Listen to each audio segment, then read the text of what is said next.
"Don't walk beside me, you'll embarrass me in front of my friends." That's what Ethan said just before stepping ahead, his suitcase rolling clean and fast across the tile. His voice wasn't angry. It was measured, quiet, and precise, the kind of tone that doesn't invite discussion. His friends laughed somewhere near the check-in desk, the sound rising above the dull airport music.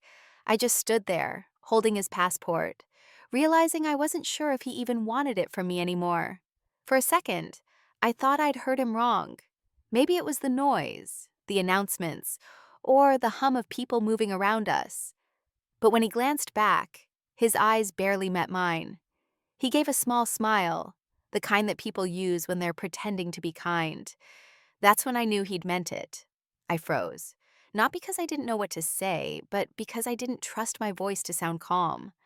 It's strange how quickly someone can make you feel small. Just a few words and it's like your whole self shrinks into something invisible. My name is Sophie Nate. I'm 25 years old, and I used to believe that being quiet meant being loved for your patience. I used to think Ethan liked that about me, that I wasn't loud or demanding. But that day, at that airport, I realized my quiet had become his excuse to treat me like background noise. Sometimes the people we care about teach us how little they actually see us. If you've ever stood beside someone and felt invisible, stay with me, because this was the moment everything started to shift for me. He turned to his friends and called out, "Hey, give me a minute." His tone changed instantly, warm and confident. I watched him slip into that version of himself he only showed in public, the one who didn't have room for hesitation or humility. He ran a hand through his hair, straightened his jacket, and smiled like the world was his. I looked down at myself. Jeans, white sneakers, and the beige coat I'd worn 100 times. I'd picked it because it was comfortable for the flight. He told me once that he liked simple things, and I believed him. But simple, I guess, doesn't look good next to people like his friends, who all carried designer bags and wore clothes that looked too perfect for travel. He walked back toward me, lowering his voice. "Can you just wait over there until we're done checking in? I'll come get you after." I stared at him, trying to decide if saying no would even matter. It didn't. I nodded because arguing in public felt worse than being dismissed. He took the passport from my hand without touching my fingers. Then he smiled that rehearsed smile again and said, "Thanks, babe," like everything was normal. I stepped aside, standing near a vending machine, watching him laugh and joke with his friends. From where I stood, he looked exactly how he wanted to be seen: successful, confident, untouchable. I realized then that I was just a shadow in his life, something he liked having around when no one else was watching. The floor beneath my shoes felt colder than I expected. Maybe it was just the air conditioning, or maybe it was the way embarrassment has its own kind of chill. I kept replaying his words. "You'll embarrass me." They kept circling back, each time cutting a little deeper. A woman beside me dropped her boarding pass and smiled awkwardly as I helped her pick it up. "You okay, honey?" she asked, kind eyes searching my face. I smiled back and said, "Yeah, I'm fine." It was easier than explaining what had just happened. Ethan waved me over after a few minutes, his arm sliding casually around my shoulder once I was close enough for his friends to see. "This is Sophie," he said. "She's coming with me to California."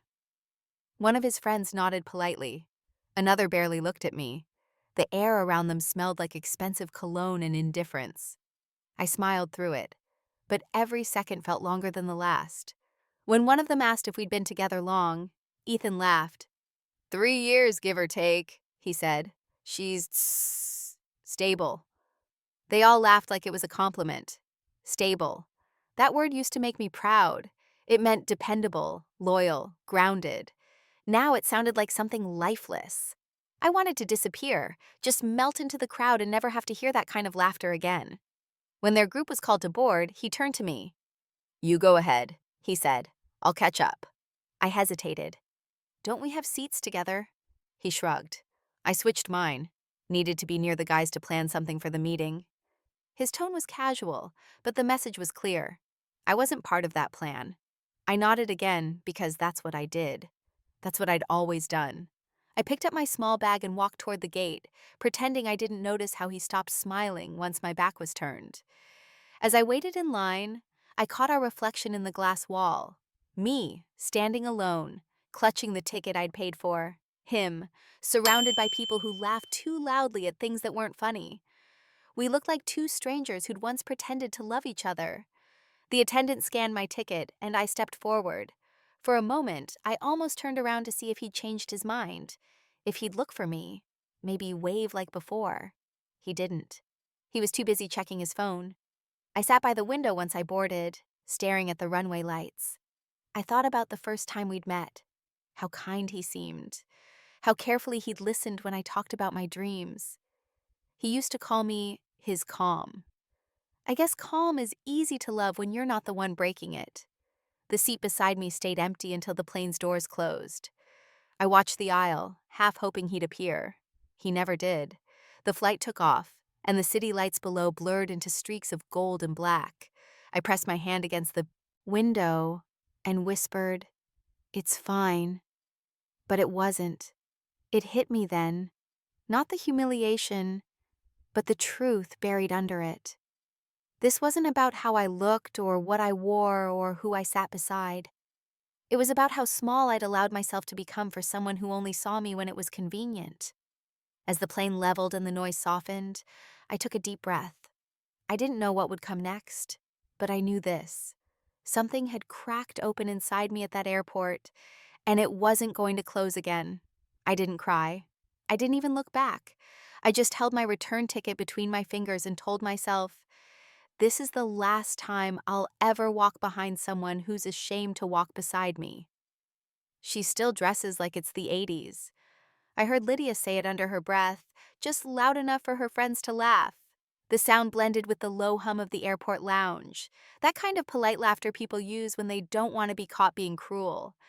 I kept my eyes on the floor, pretending I hadn't heard a thing. I always pretended. It made life quieter. Ethan didn't say anything. He didn't defend me or even glance my way. He just laughed with them, the kind of laugh that told me he agreed. For a moment, I thought maybe I'd imagined it, that it was all in my head. But when Lydia turned her face toward me, her eyes full of something smug and satisfied, I knew I hadn't. I looked down at my shoes. White sneakers, clean but worn.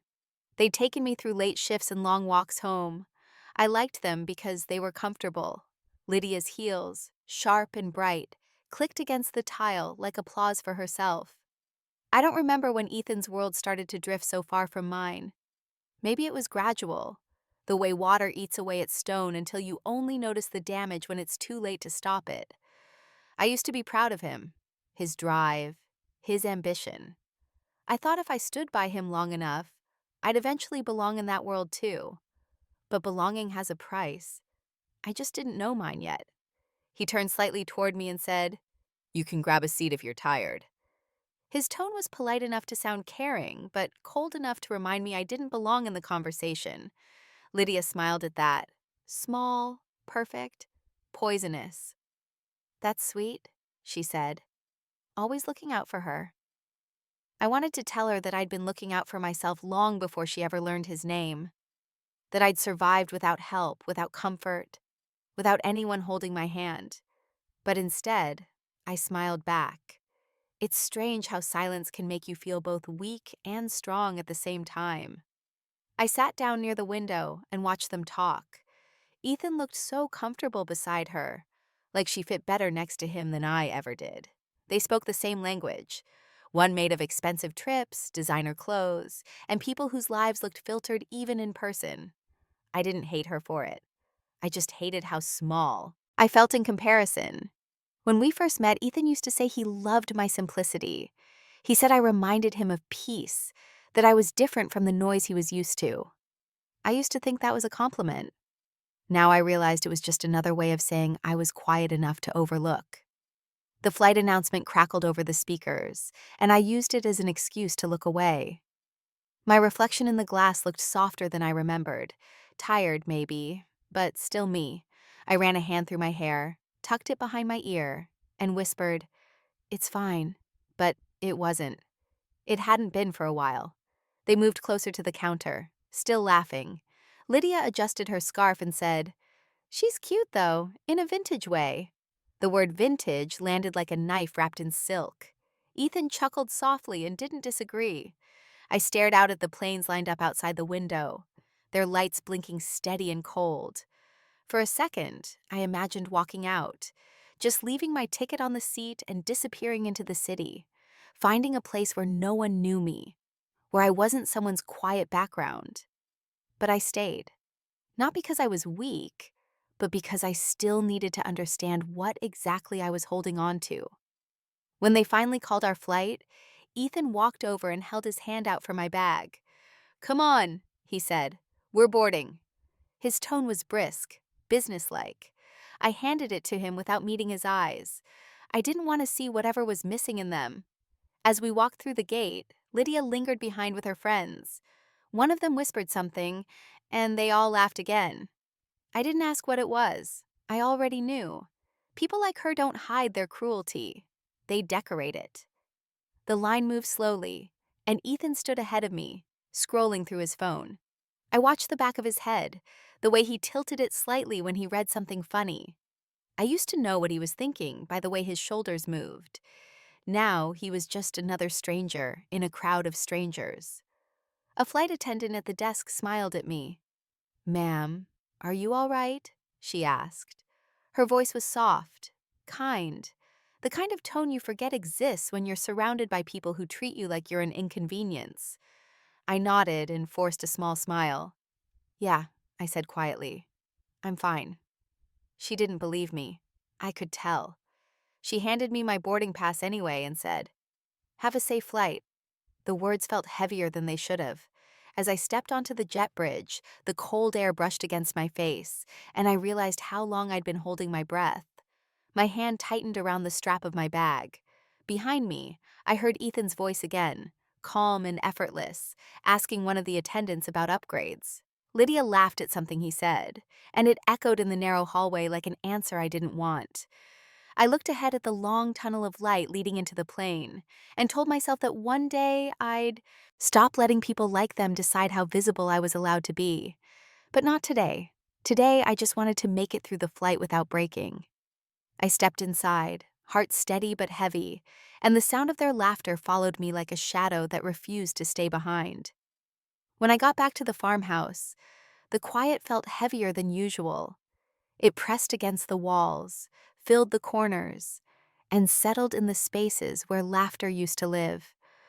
I dropped my bag by the door and stood there for a moment, listening to the wind scrape against the old wooden panels. It had never sounded so loud before. The house smelled faintly of coffee and dust. I'd left the mug from that morning on the table, the spoon still inside it. It looked exactly how I'd left it, like time had politely waited for me to come home before moving again. I took off my coat and hung it on the same hook that had been there since I was a child. It leaned slightly now, the way everything here did, tired, but still holding on. I walked into the living room and saw the photographs lined up on the shelf. My favorite was still there. Me, holding his hand on a spring morning years ago. The sun had caught the freckles on my face just right, and his grip was small but firm, like he'd never let go. I touched the edge of the frame, and for a second, I almost smiled. Then the feeling passed. The phone rang a few minutes later. I didn't recognize the number, but I answered anyway. "Hey, Soph," the voice said, Ethan's. He sounded casual, cheerful even. "Just checking in. You got home okay?" I hesitated. "Yeah," I said softly. "I did." He cleared his throat, the way people do when they're about to say what they really called for. "Listen, I was wondering if you could help me out with something. It's nothing big, just a short-term thing. I'll pay you back next week." There it was, the real reason. It always came dressed like concern, but carried a cost. "How much?" I asked quietly. He chuckled, pretending it wasn't serious. "You're too good at reading me. Just 500. My card's being weird again." I looked around the room, at the framed pictures, the old clock ticking against the wall. I'd spent months saving just enough to fix the roof before winter. I didn't want to say no, but I didn't want to say yes either. "I'll see what I can do," I said finally. He exhaled, relieved. "You're the best. I'll text you later, okay?" When the line went dead, the silence returned, heavier than before. I stood there for a while, holding the phone against my chest. Every time he asked for help, it felt smaller, but so did I. Later that evening, I sat at the kitchen table with the bills spread out in front of me. The numbers blurred after a while. I'd promised myself I'd stop bailing him out, but promises like that don't last long when love gets involved. Love has a way of making fools look noble. The mail came late, as it always did. I brought the small stack inside and flipped through it absent-mindedly. Ads, bank statements, and a letter with handwriting I almost didn't recognize. Lydia. It started sweet. "We've been thinking of you," it said. "You're always welcome to visit. Ethan misses you." But the warmth cooled halfway down the page. "We've been talking about simplifying things. The farmhouse is so far away from everything, and upkeep must be hard for you alone. Maybe it's time to consider something smaller, closer to town. It would be easier on everyone." Easier on everyone.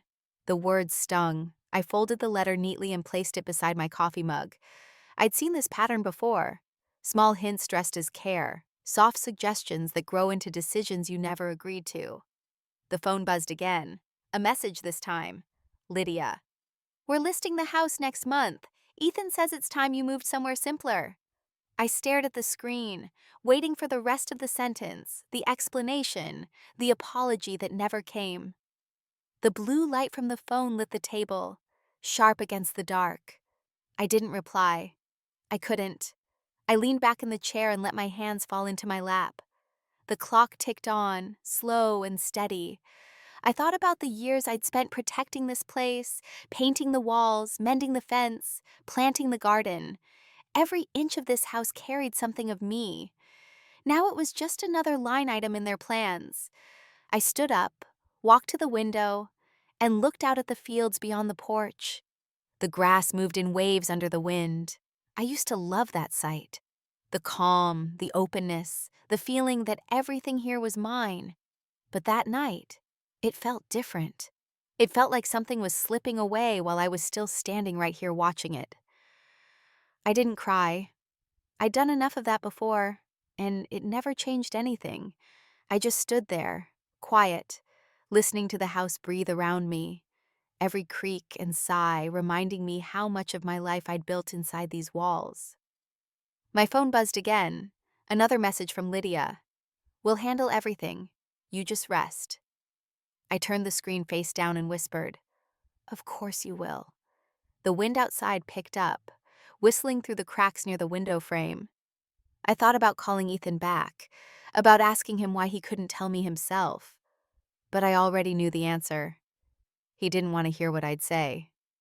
I went to the hallway, took down the framed picture again, and traced the edge of his small hand pressed into mine. Back then, he needed me. Now, apparently, I was in the way.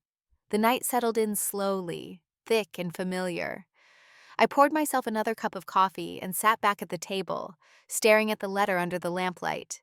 My eyes followed each curve of Lydia's handwriting, steady and confident. It wasn't written to ask. It was written to inform. I folded it once more, smaller this time, and placed it under the cup, watching the ink blur as a drop of condensation fell onto it. The phone buzzed again. This time, I didn't look. I just whispered to the empty room, "I'm not moving anywhere." Outside, the wind howled against the porch door, and the walls creaked like they were listening. Somewhere inside that sound, I found my answer. Not anger, not sadness, just a kind of stillness I hadn't felt in a long time. Then the phone lit up again, the message still there on the screen, sharp and final. "We're listing the house next month. Ethan says it's time you moved somewhere simpler." I stared at it until the screen went black, until the reflection of my face disappeared with the light. I heard the car before I saw it, the crunch of tires on gravel breaking the silence that had been sitting over the house all morning. When I opened the door, a man in a gray suit stood on the porch, holding a folder against his chest, like it might bite him if he loosened his grip. "Mrs. Nate?" he asked, polite but cautious. I nodded, though hearing that name still felt heavier than I expected. "I'm Robert Hayes, your husband's attorney. I was hoping we could go over a few updates concerning the estate. The word estate never sat right with me. It made our home sound like a collection of numbers instead of a lifetime. I stepped aside and let him in. I thought everything was finalized after my husband passed, I said. That's what I was told. He gave me a professional smile, the kind people wear when they know they're about to ruin your day. But hope you'll make it easy for them. Yes, ma'am, most of it was. But there have been a few adjustments in recent months. Your son Evan has been managing certain holdings. There are new documents that need your acknowledgement. My fingers tightened around the coffee mug I was holding. Adjustments? I repeated. What kind of adjustments? He opened the folder on the kitchen table and slid a few papers toward me. Just some property restructuring. Tax efficiency measures, according to Mr. Nate. You're still listed as the joint owner, but the new framework transfers certain administrative rights to him. It's all standard procedure. I didn't look down at the papers right away. I watched his expression instead. His eyes flicked toward me, then away, the way people look when they're trying not to notice the mess they've been sent to deliver. Did Evan ask you to come? I asked quietly. Yes, ma'am. He wanted me to clarify everything personally so there's no misunderstanding. There was no misunderstanding. There was recognition. I'd seen this pattern before. Sweet words first, then signatures, then silence. I reached for the papers, my hand steady even though my chest wasn't. The first page was dense with language I'd learned to distrust. Delegation, authority, limited transfer. Each word was a knife wrapped in courtesy. I flipped through them until I found Evan's signature at the bottom of the last page, neat and confident. Mine was missing, waiting. He didn't mention this when he visited last week, I said. Robert cleared his throat. He assumed you'd be agreeable. It's just formalizing what's already being handled in practice. He's been overseeing payments, tenants, insurance, all the day-to-day. I see. I traced the edge of the paper with my thumb. The ink was still sharp and dark, as if the pen had been pressed too hard. So if I sign this, what changes? Nothing visible, he said quickly. It simply means he'll be able to make decisions without delay. It's what he called an efficiency measure. I nodded slowly. And if I don't? He hesitated. Then the current structure remains, but it could complicate things later. Complicate things. That was his way of saying it would make life inconvenient. For Evan, not for me. I smiled politely and folded the papers back together. I'll review them, I said. I'd like some time to read every page before signing. He looked relieved, maybe because I hadn't yelled or demanded explanations. Of course, take all the time you need, he said, though his tone suggested he hoped I wouldn't take long. He gathered his folder, thanked me again, and left the way he came, quickly, quietly, like guilt wearing shoes. When the sound of his car faded, I sat back down at the table. The paper sat between my hands like something alive. I'd learned to live with disappointment, but betrayal always managed to surprise me. It wasn't the act itself. It was how normal it looked this time, written in tidy paragraphs, filed in legal order. I poured myself another cup of coffee. The mug clinked softly against the saucer, a sound too delicate for what I was feeling. Evan had used the word help when he first started managing things. He said he wanted to make life easier for me, that I didn't need to worry about bills or maintenance or taxes. I'd believed him because that's what love does. It borrows your trust and spends it without asking. I looked out the window. The fields outside were golden with late afternoon light, the same color they'd been when my husband used to come in from working them. He used to joke that paper couldn't own land, that dirt only belonged to the hands that cared for it. Maybe he'd been right. I opened the drawer beneath the table and pulled out an old ledger, the one my husband used to keep. The leather was worn, the corners frayed, but his handwriting was still steady inside. I flipped through the pages until I found the one that mattered. Ownership cannot transfer without Sophie's consent. The words were written in his slanted, deliberate script, underlined twice. I traced them with my finger, feeling the grooves where the pen had pressed into the paper. My throat tightened, but not from grief. It was something colder, something closer to clarity. I sat there for a long time, the ledger open in front of me, the new documents beside it. One was written in ink, the other in trust. I knew which one carried more weight. I leaned back in my chair, staring at the ceiling. The house felt different again. Not smaller this time, but sharper, like it had woken up with me. Every memory, every corner, every nail seemed to whisper the same thing. He can't take this from you. The sun dipped lower, turning the window glass into mirrors. My reflection looked calm, composed, even peaceful. I picked up the pen that Robert had left behind and rolled it between my fingers. For the first time that day, I smiled. Not the kind people give to be polite, but the quiet kind that comes with knowing the game just changed. I closed the ledger gently, slid it back into the drawer, and whispered to myself, he forgot who taught him how to sign his name. I just think it's time we all talked things through. That's what Evan said when he called that morning, his voice calm but rehearsed. I should have known then that the invitation wasn't about peace. It was about control. He said Lydia's parents wanted to meet, that it would be good for everyone to clear the air. The phrasing sounded diplomatic, but I've learned that when people talk about clearing the air, they usually mean suffocating you politely. I arrived at the restaurant early. It was one of those dimly lit places that pretends comfort is luxury. The tablecloths were white, the glasses spotless, and the conversations quiet enough to sound expensive. I sat at a corner table, waiting. The waiter poured water, and I thanked him softly. My reflection in the glass beside me looked calm, almost detached. I told myself I'd stay that way no matter what tonight was meant to be. They arrived together, a small parade of smiles and perfume. Lydia came first, radiant as ever, followed by her parents, Mr. and Mrs. Whitmore, and then Evan, walking just behind them as if to show he belonged to their world now. Lydia kissed my cheek lightly, too lightly. "You look lovely," she said.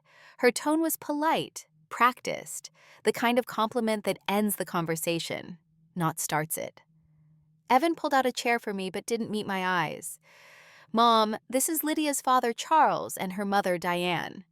His voice was measured, careful. "They've been wanting to meet you properly." Charles shook my hand firmly. "I've heard so much about you, Mrs. Nate," he said, smiling like a man who'd already done his research. "Evan tells me you're the reason he learned hard work so young." "It's admirable." I smiled faintly. "That's kind of him." Diane leaned in with a warm grin that didn't reach her eyes. "And this house we've heard about, the one with the farmland, sounds like a real piece of history." Evan nodded quickly. "Yeah, Mom's held on to it forever. It's beautiful, but getting a little hard to manage alone, right?" My fingers tightened around the napkin in my lap. "It's manageable," I said simply. Lydia poured herself a glass of wine, then glanced at her father. "We were just saying it might be smart to downsize, something closer to town, less isolated." Her father chuckled softly. "Smart thinking. A property like that could do a lot more if someone with vision handled it." Someone with vision. That phrase stung. It sounded too close to something Evan might have said. I took a sip of water instead of replying. Evan smiled in that way people do when they think they're being gentle but are actually cutting deep. "We've been talking about maybe putting it on the market." "Nothing final, just exploring options." I nodded slowly. "Exploring options," I repeated. The words tasted strange in my mouth. I'd heard them before, from my husband years ago, before the first mortgage, before the long nights counting what was left. Every betrayal I've ever known started with someone exploring options. Charles leaned back in his chair. "You've raised a sharp one," he said proudly. "Evan's got real business sense. He knows how to turn opportunity into something lasting." I smiled thinly. "Yes," I said. "He's always been good at turning things." They all laughed politely, not quite catching the edge of my tone. Lydia's mother added, "It must make you proud seeing him succeed." Pride. The word landed heavier than it should have. I used to feel that once, but pride fades when love starts keeping score. "I'm glad he's doing well," I said quietly. The waiter arrived with menus, and for a moment I was grateful for the interruption. I let the noise of clinking glasses and distant chatter fill the space between us. I stared at the menu, but the words blurred together.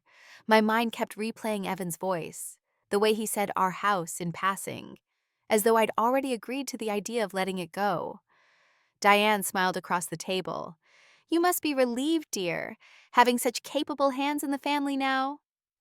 Lydia looked down, pretending modesty, but her lips curled just slightly. I folded my hands together and said, "Relieved isn't the word I'd use." Evan gave me that warning look, the one that used to make me fall silent when he was a teenager trying to act older than he was. But this time, I didn't look away.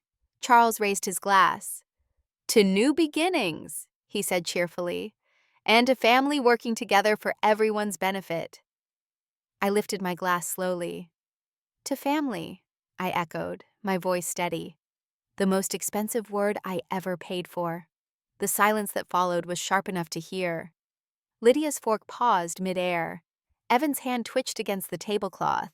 No one knew whether to laugh or stay quiet, so they did both, awkwardly, pretending nothing had cracked. I took a slow sip of wine, my reflection, trembling slightly in the glass. My heart wasn't racing anymore. It was too tired for that. It just beat evenly, like it understood something final had settled between us. Have you ever smiled through a dinner where everyone quietly decided your worth?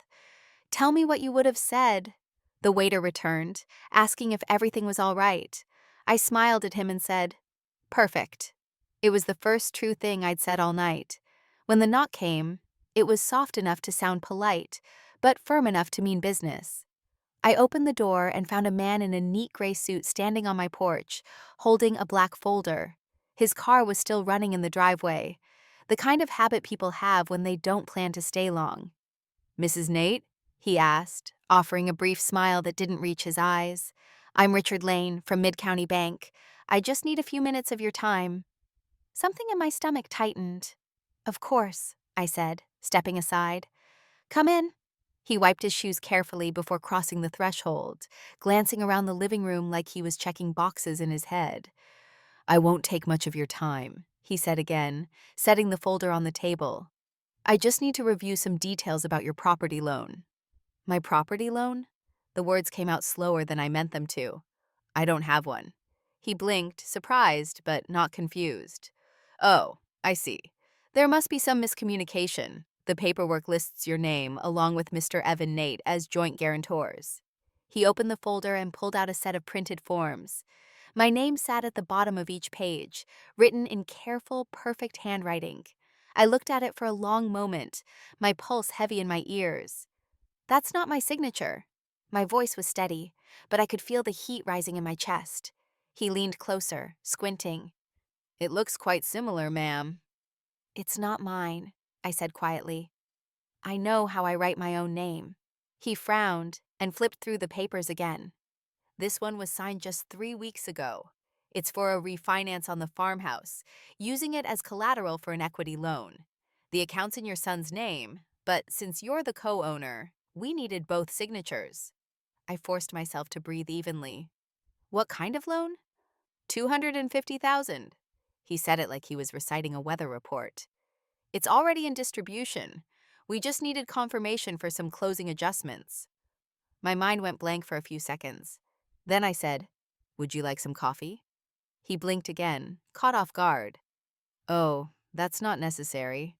"Please," I said softly, already moving toward the kitchen. "It'll just take a minute." While the kettle heated, I gripped the counter and tried to make sense of the air around me. Evan, my son. I could picture him sitting at some desk, smiling that calm, practiced smile of his, saying, "Mom won't mind. She trusts me." I'd said those words for him so many times over the years that maybe he'd started to believe them were a signature too. When I came back, I set the mug in front of Richard and sat across from him. "You mentioned the documents were signed 3 weeks ago?" "Yes, ma'am," he said. "Right before the transfer, he indicated you'd agreed verbally and couldn't travel at the time." "Verbally," I repeated, letting the word rest between us. "Did he tell you that himself?" He hesitated, then nodded. "He did." I tilted my head slightly. And you didn't think it was strange that a woman who's lived in the same town her whole life couldn't drive 10 minutes to sign her own home away? He flushed a little. Ma'am, we were told there'd been an accident. The room felt smaller after that. An accident? Yes, he said carefully. Your son said you'd fallen, hurt your wrist, and couldn't sign in person, so he'd arranged to have the documents pre-filled. You were supposedly recovering. I rested my hands on the table. That's a very creative story, I said softly. Did he seem worried when he told you that? Richard shifted in his chair. Honestly, no. He seemed confident, proud even. He said this would secure your future, that he was taking the weight off your shoulders. I nodded slowly, the rhythm of my heartbeat steady now, almost calm. Of course he did. He looked uncomfortable. I understand this must be upsetting, but I'm sure it can all be resolved once we verify everything properly. I smiled faintly. I'm sure it can. He relaxed at that, taking a sip of coffee. If you could just confirm your mailing address and sign this verification form, I'll note that we've spoken and have your awareness. I took the pen from him, turning it slowly between my fingers. My name was printed in neat black ink above a small empty line. I looked at it for a while before saying, You mentioned the loan's already been distributed? That's correct. So if I sign this, what happens next? Well, he said, clearing his throat, you'd be confirming that you're aware of the arrangement. It'll help us move forward with the repayment plan. And if I don't? He hesitated. Then it may trigger a legal review, possibly a freeze on the account. I nodded, setting the pen down. Then I'll need to read every word carefully before I decide. You understand? Of course, he said quickly. He finished his coffee in silence. I watched him glance at the clock, probably wondering if he'd stayed too long. When he finally stood to leave, I walked him to the door. Thank you for coming, Mr. Lane, I said, my voice steady. He adjusted his tie. Again, I'm sorry for the confusion. Don't be, I said. You didn't write the story, you're just delivering it. He smiled awkwardly and stepped outside. I waited until the sound of his car faded before locking the door. The papers sat on the table, the ink glinting faintly in the light. My hand trembled just once before I flattened it against the page. I whispered to the empty room, "Before the accident." The words didn't sound real. Then again, neither did my son's handwriting. He used to tell me that Evan had his eyes. I remember that clearly. Every time my husband said it, there was pride in his voice, the kind that makes you feel small for doubting. He's got your heart, I'd answer softly, and he'd smile, like I'd just confirmed what he wanted to believe. Back then, I wanted to believe it too. When Evan was little, he'd follow his father everywhere, into the fields, into the shed, into the quiet spaces where men talk without saying much. I'd watch them from the window, one small, one strong, both carrying the same easy confidence. My husband used to look back at me through that glass, his smile saying he had everything under control. I wonder now if he ever realized how wrong he was. The first time I saw Evan lie, he was 12. It was about a broken window in the barn. He said the wind did it, swore on his father's name. My husband laughed, called him clever, and told him that sometimes the truth could wait until people were ready for it. I didn't laugh. I remember thinking that lies grow best when they're watered with praise. After my husband died, I held on to that memory more than I should have. It's strange how grief makes you rewrite people in your mind. I told myself Evan was just lost, that the world had changed too fast for him. I convinced myself that if I gave him enough love, he'd remember where he came from. But love doesn't always lead people home.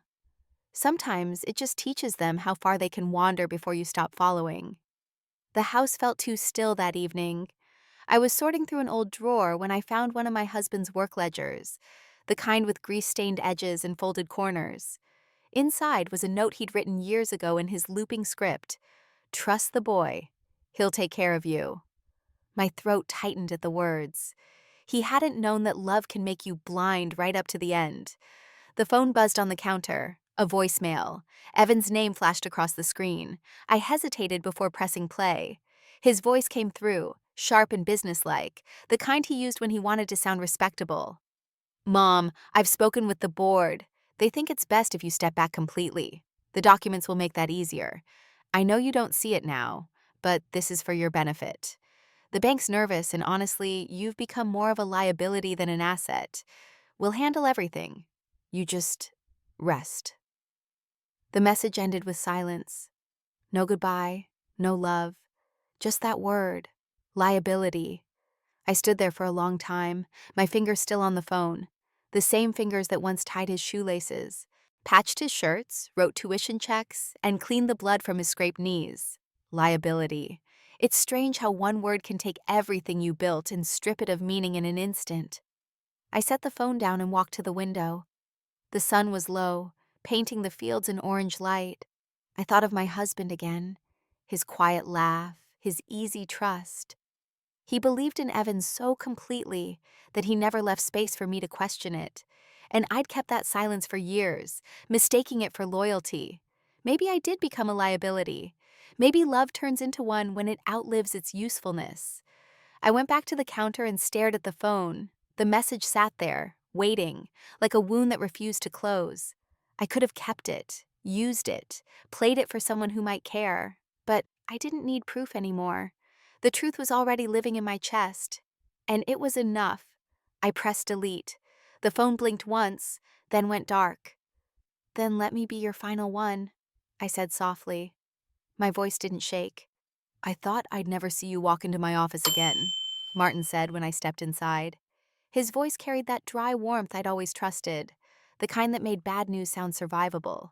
The place smelled the same, old paper, dust, and strong coffee. I smiled faintly. "You said you'd retire," I told him. "You didn't say you'd stop saving people." He chuckled, gesturing toward the chair across from his desk. "Saving people pays badly. I just like the challenge." His eyes softened when he saw the folder I was holding. "You've got that look, Sophie. The one that says you already know. But you need to see it in ink." I placed the folder on his desk and slid it toward him. Bank records. Copies of everything they've had me sign the past few years.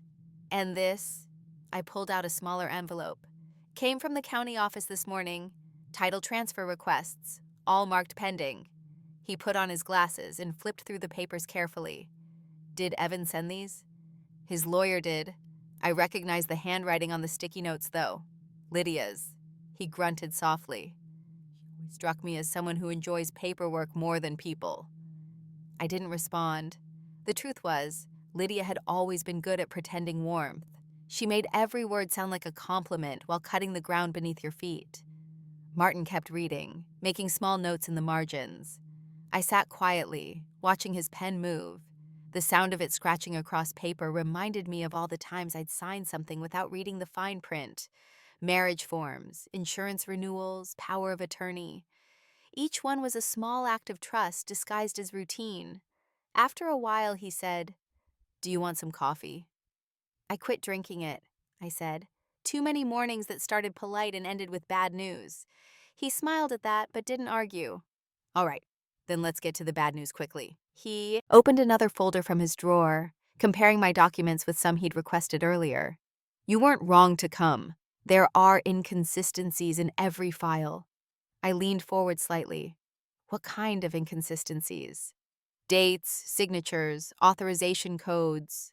His voice lowered. "Evan's been using your name to secure loans and transfer small assets. Bits of land, stocks, even the savings account your husband left untouched. The pattern's been running for years." Years. The word felt heavy in my chest. "How many?" "At least 4, he said quietly. "The earliest ones from before your husband passed. Looks like he started shifting assets while the estate was being settled." I closed my eyes for a moment. The office felt colder suddenly, though nothing had changed. "He was in charge of the paperwork then. Said it was easier that way. He told me I didn't need to bother with numbers." Martin nodded, understanding more than I said aloud. "People like Evan don't lie once. They lie slowly. inch by inch, so it starts to sound like truth. I stared at the signature on one of the documents. It was mine, but not mine. The letters curved just right, but the rhythm was wrong. He must have practiced, I murmured. He did, Martin said simply. Probably with Lydia's help. You see this notary stamp? She signed as witness on half of them. For a long moment, neither of us spoke.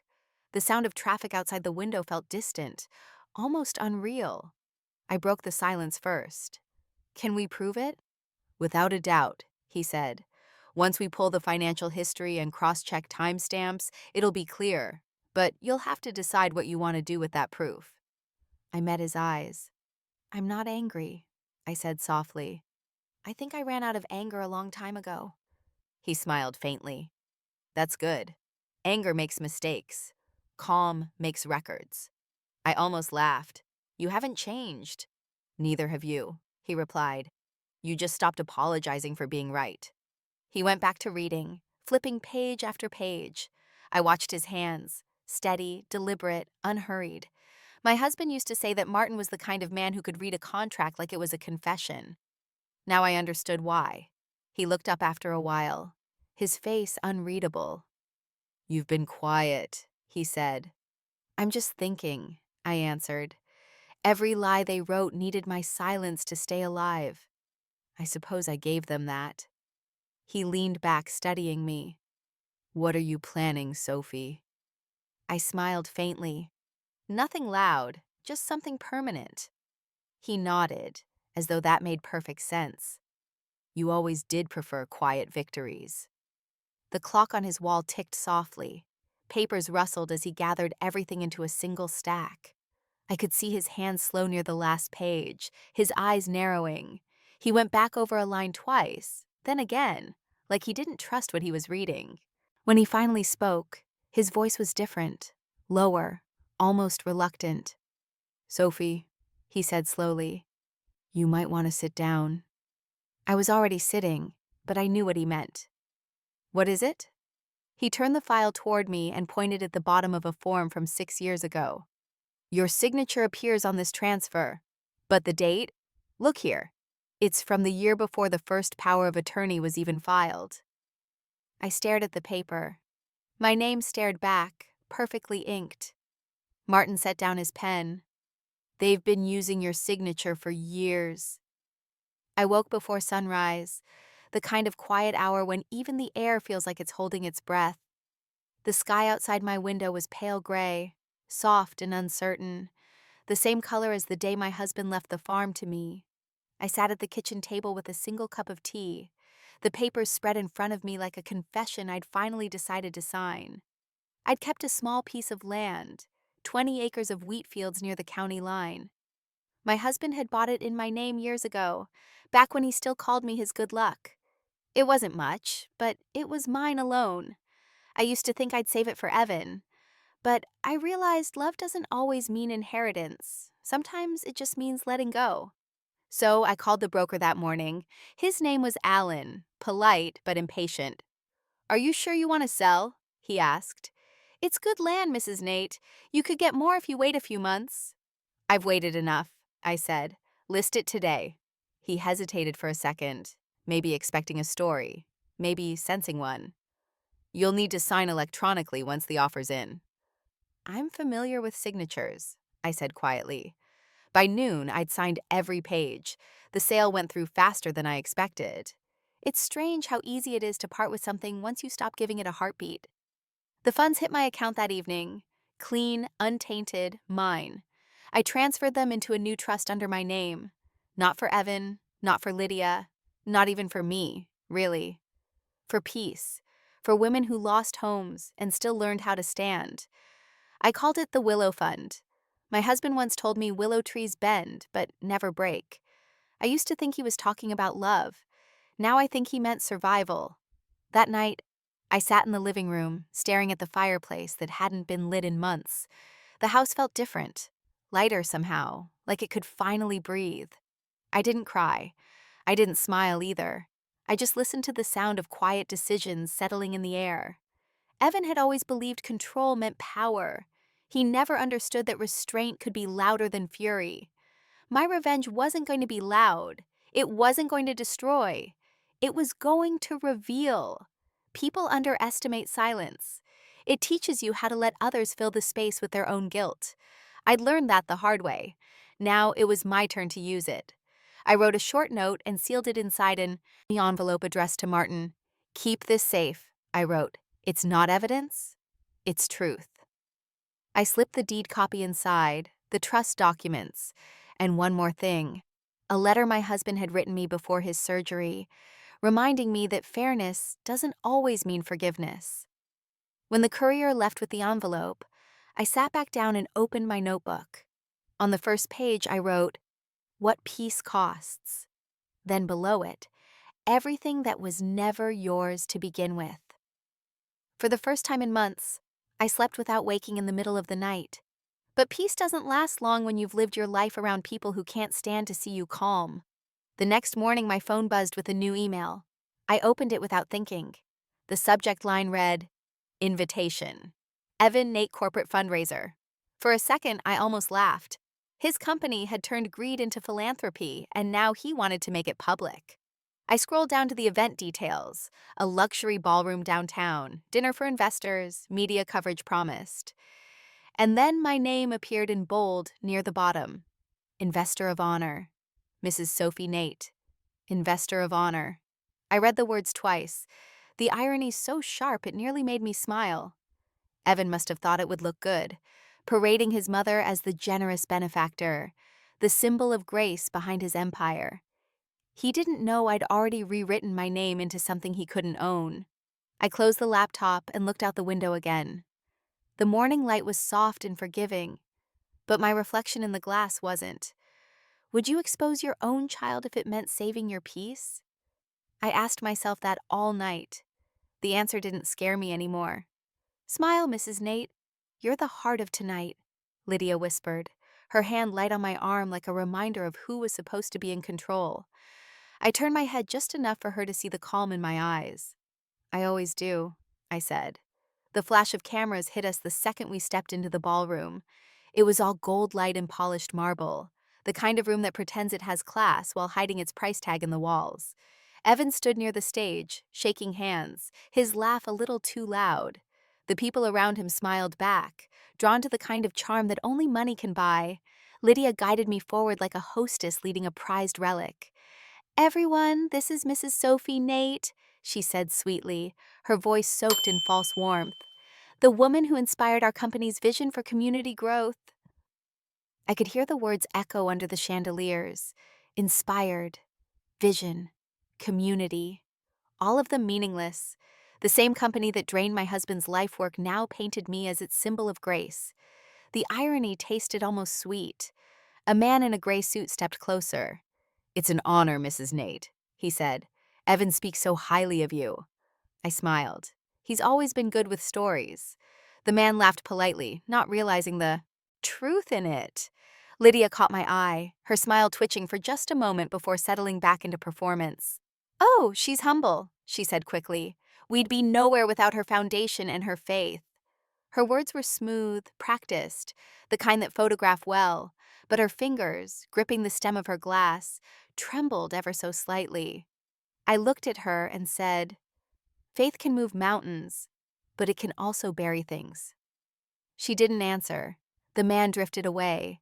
Cameras clicked again. I stood there, surrounded by people who thought they knew what kindness looked like, when all they'd really seen was patience.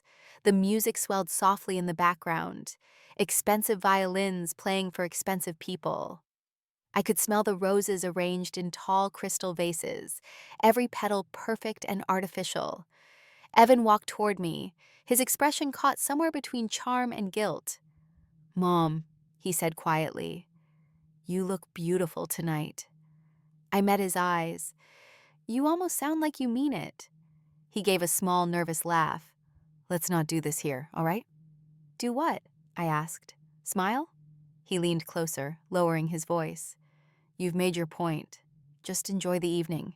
This fundraiser could do a lot of good." "For who?" I asked softly. He didn't reply. He just straightened his tie and walked away, his hand brushing against Lydia's as he passed. They looked like a team. They always did. The host took the microphone on stage, announcing another round of applause for the sponsors. Lydia clapped like her life depended on it. I didn't. I just watched the way people looked at her, admiration mixed with envy.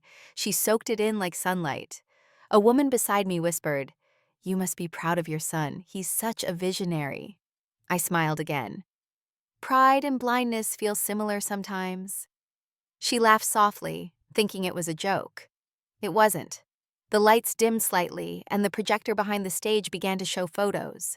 My husband's old factory, Evan shaking hands with local officials, Lydia cutting ribbons, and then a picture of me, standing in front of our farmhouse years ago, holding a basket of wildflowers.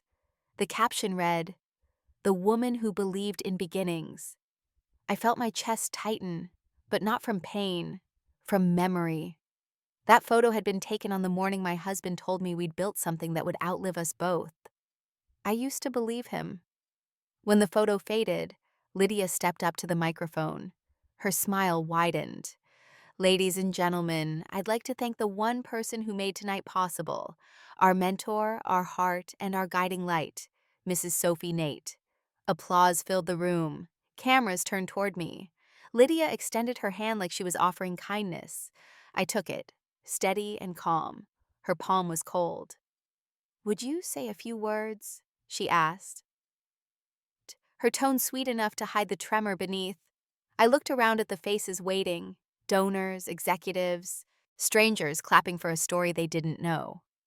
My own reflection stared back from the mirror-lined walls.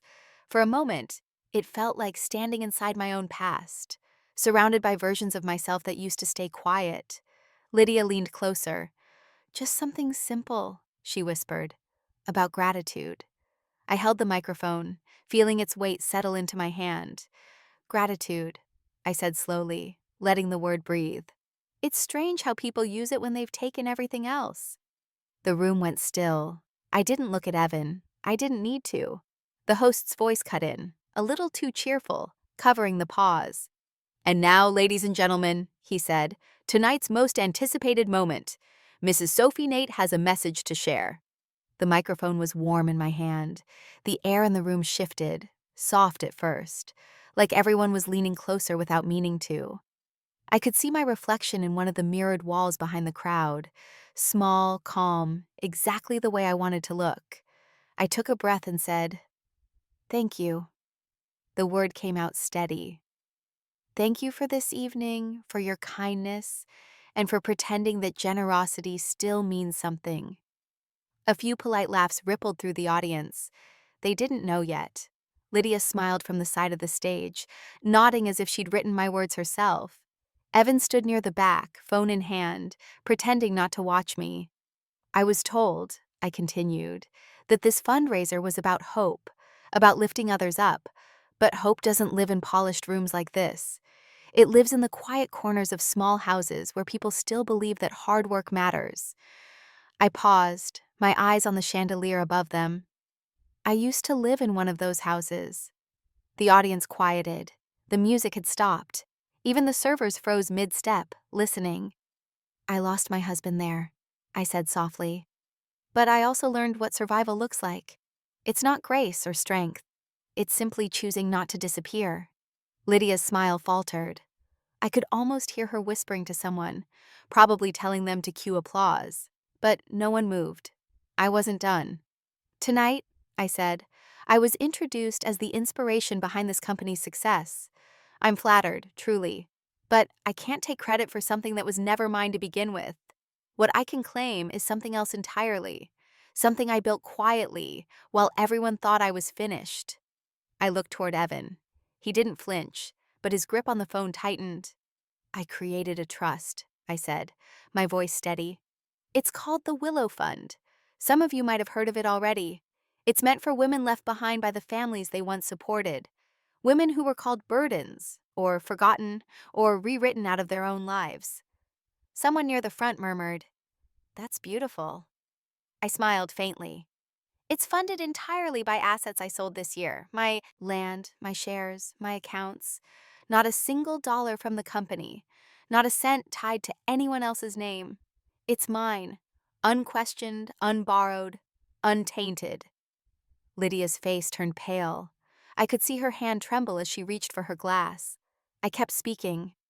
I'm not here to expose anyone, I said, but I do believe in reflection. And I think reflection can be uncomfortable for people who've mistaken taking for building. A hush spread across the room. I could feel the weight of every unspoken truth pressing down on them.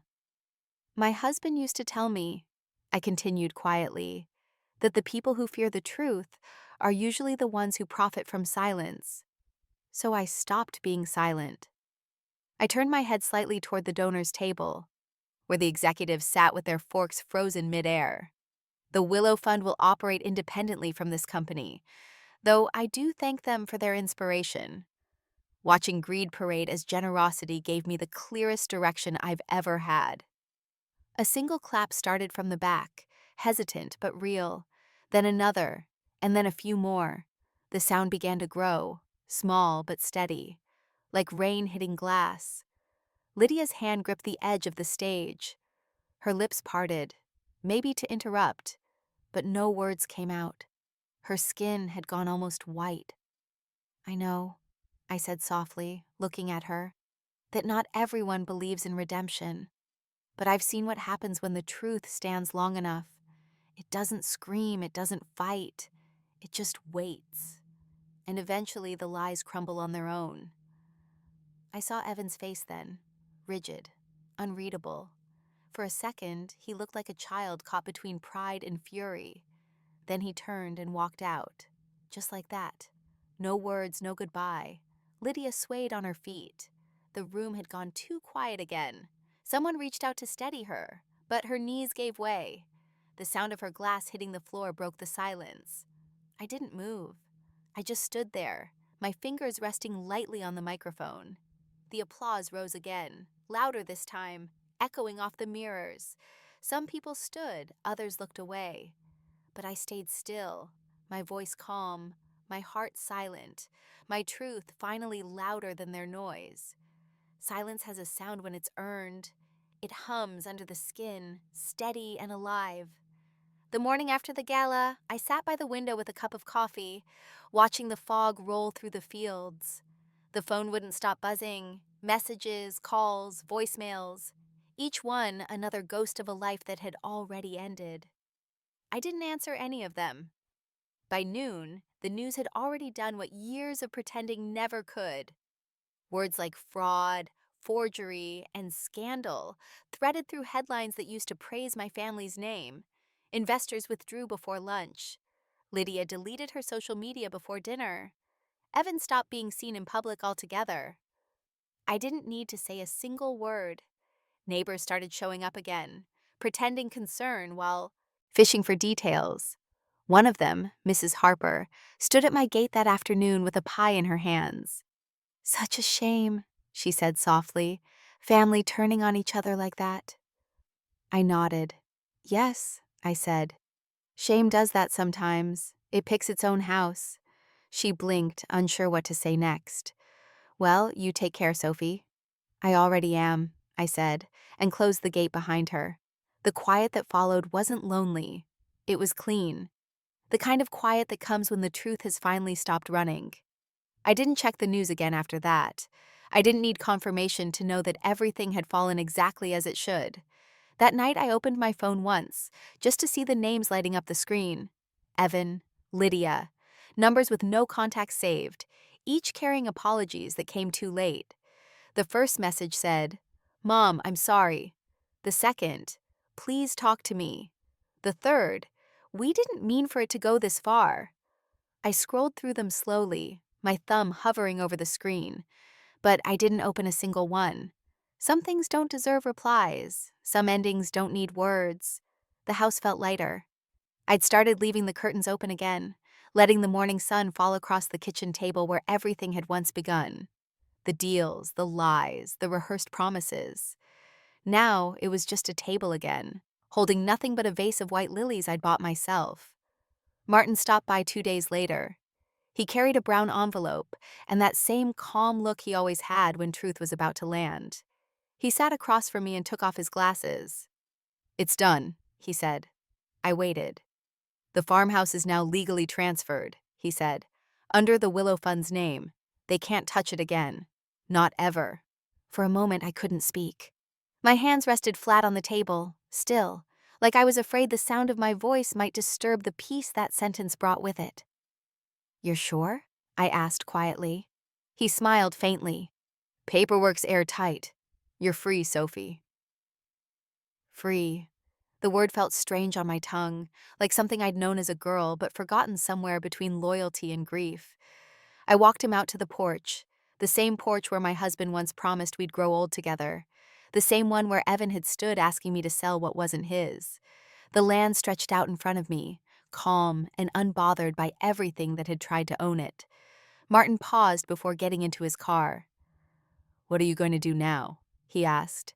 I looked toward the horizon, where the fog was finally lifting. "I think I'll start planting again," I said. "Not crops. Something smaller. Something that stays." He nodded, understanding more than I said. After he left, I sat back on the steps with my coffee and watched the light shift across the field. The house creaked the way old houses do, alive, honest, unashamed of what it's seen. For the first time in years, I didn't feel the weight of defending what was mine. It was done. The world could whisper all it wanted. The truth no longer needed my voice to survive. They could keep their apologies, their guilt, their silence. I had my own, and it was enough. When the wind moved through the trees that evening, it sounded almost like laughter, soft, distant, and finally free. I started the letter 3 times before I found the right paper. The first page tore when I pressed too hard with the pen. The second one blurred when I rested my hand on the ink. By the third, I stopped trying to make it neat. I just wanted it to sound like me, quiet, honest, unfinished. "Evan," I wrote, then stopped. His name looked too formal on paper, too far away. I almost crossed it out, but I didn't. He used to write my name the same way when he was a boy, shaping every letter like it mattered. I stared at it for a while before I began again. "I don't know what kind of man you've become," I wrote, "but I remember the boy who used to leave drawings on the fridge and ask if I thought they were good. I always said yes, even when they weren't. You wanted to believe you could build things, and I wanted to believe you wouldn't destroy them later." I paused. The room was quiet, except for the sound of rain starting on the roof. It was soft at first, like hesitation before truth. I took a sip of cold coffee and let the words find me again. "I've spent a long time trying to understand where I went wrong," I wrote slowly. "Maybe it wasn't in what I taught you. Maybe it was in what I showed you. I gave you everything, thinking love would be enough to teach you limits. But it only taught you how much you could take." My pen stopped again. I sat back, letting the silence stretch. Forgiveness doesn't come all at once. It seeps in, like the smell of rain through an open window. "I forgive you," I wrote next, "not because you asked, not because you deserve it, but because anger is a house that never stops burning and I'm tired of living in smoke." For a moment, I thought that might be the end, but something in me wasn't done speaking yet. "I don't hate you," I wrote. "That would make you important again. I just hope someday, when the noise fades and you're standing alone, you'll understand what I tried to protect. It was never the money. It was never the house. It was the part of you that still knew how to love without counting what it cost." The rain hit harder now, drumming against the glass. I looked over at the framed photo on the shelf, the one of him at 7 years old, missing a front tooth, holding a paper airplane. His smile had been real then. I could still see the dirt on his hands from playing outside too long. That boy hadn't learned greed yet. That boy still thought home was safe. I set the pen down and read the letter back to myself. It sounded like goodbye. Not the kind you send, but the kind you keep. "I'm not mailing this," I wrote at the bottom. "You wouldn't read it anyway. Maybe one day you'll come looking for it, and maybe by then you'll understand what silence means." I folded the page once, then again, and placed it under the photo frame. The paper slid easily against the wood, like it already belonged there. I let my hand rest on the glass for a moment, tracing the edge of his smile. "You were a good child," I whispered, "and I was a mother who forgot how to stop hoping." Outside, the rain began to fall heavier. It moved in sheets, steady and unbroken, washing the dust from the window. The reflection of my face blurred in the glass until it was almost gone. Maybe that's what forgiveness really is. Not forgetting, not excusing, just letting go of the need to be seen. The smell of wet earth filled the room. I leaned back in my chair, listening.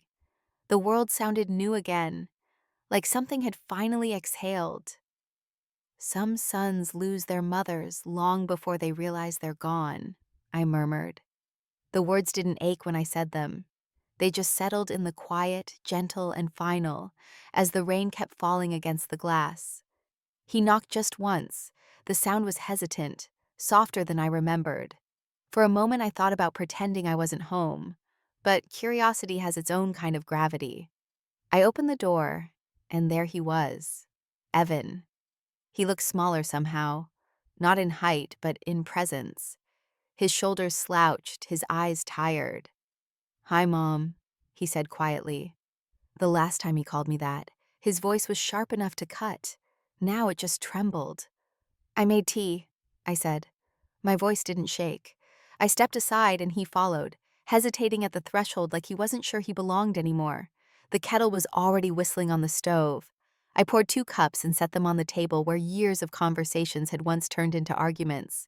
He sat across from me, his hands gripping the cup, though he didn't drink. "You've done a lot with the place," he said, looking around at the shelves, the framed photos, the small vase of lilies. "I only moved a few things back where they belonged," I said. He nodded, eyes falling to the table.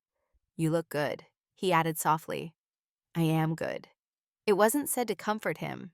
It was just true. Silence stretched between us. The rain started again outside, just like the night I wrote his letter. I almost smiled at the symmetry of it. He cleared his throat.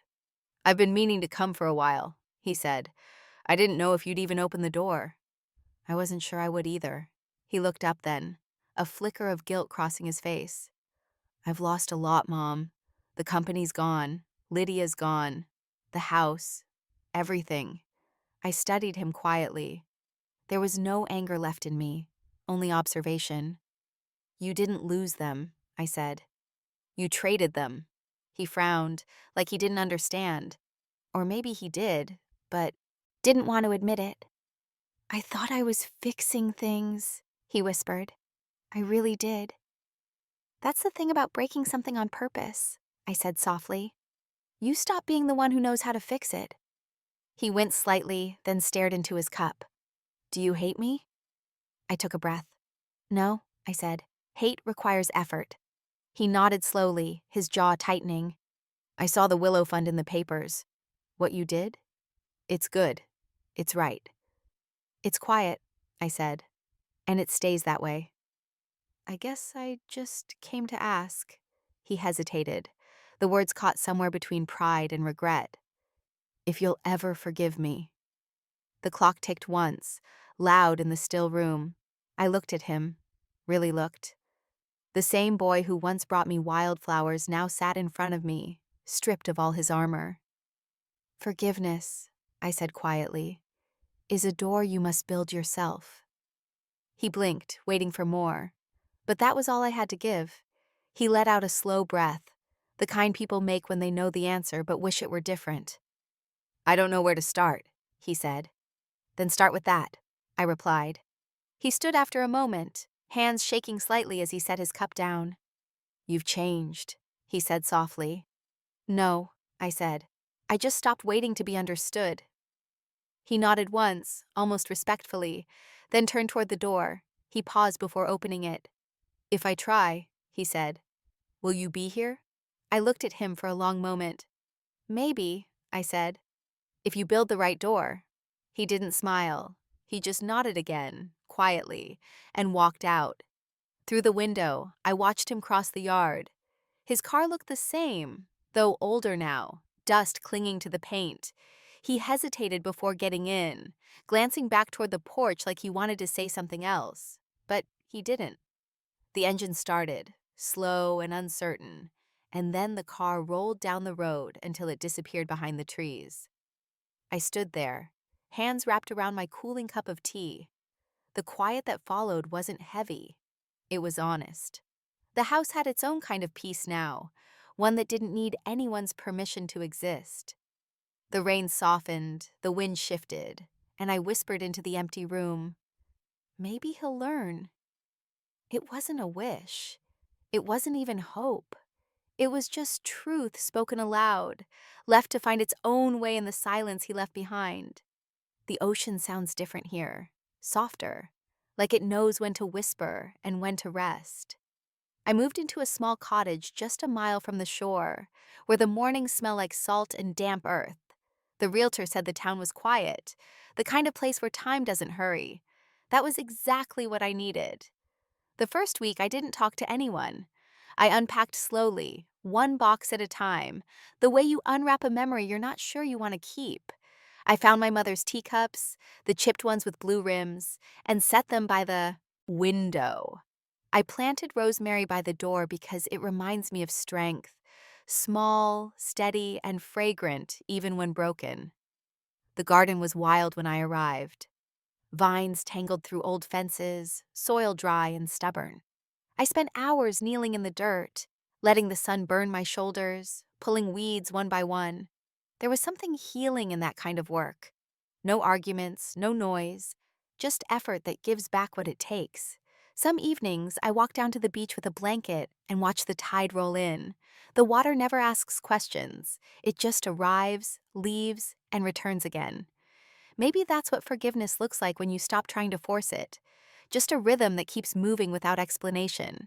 A woman named Clara lives next door. She's older, with white hair always tied in a scarf and a voice that sounds like warm bread. The first time we met, she leaned over the fence and said, "You've got kind eyes. You've been through something, haven't you?" I smiled a little. "Something," I said. She nodded. The soil knows, it only listens to the ones who've been hurt. We didn't talk much after that, but sometimes she leaves lemons from her tree by my gate. It's strange how kindness from strangers can feel like something you've been missing your whole life. I started keeping a journal again, not to explain myself, but to remind myself that I exist outside of what was taken. I write about the sound of the waves, about how the garden hums at dusk, about the way peace doesn't shout. It just hums low in your bones until you realize it's there. Some mornings I wake early enough to see fishermen heading out, their boats cutting through the mist. I watch them until they disappear into the gray. And I think about how leaving doesn't always mean running. Sometimes it's just returning to yourself. I still dream about him sometimes. Evan, standing at the gate, looking lost. In the dream, I never speak. I just turn and walk back into the house, the sound of the door closing softer each time. I don't wake up sad anymore. I wake up steady. Peace isn't loud like revenge. It doesn't announce itself. It arrives quietly, sits beside you, and waits until you finally stop reaching for what broke you. I've learned to cook again. Simple things: soup, bread, tea, the kind of meals that fill a room with warmth instead of noise. Sometimes I think about all the dinners I spent pretending to be fine. Now the silence tastes better than conversation ever did. When it rains, I leave the window open just enough to hear it hit the sea. The sound blends together, waves and water, storm and calm. It's strange how everything that once scared me now feels like part of a larger forgiveness. If my story found you at the right time, thank you for listening. Your support keeps these stories alive, so stay, subscribe, and let's keep finding strength together. Today, I planted lavender near the porch. The wind carried its scent through.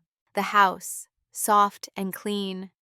I sat by the door listening to the ocean breathe, and for the first time in years, I realized there was nothing left to fix. No more proving, no more defending, just the sound of peace doing what it does best, existing quietly. I used to think revenge was justice. Now I know peace is rarer and far more powerful.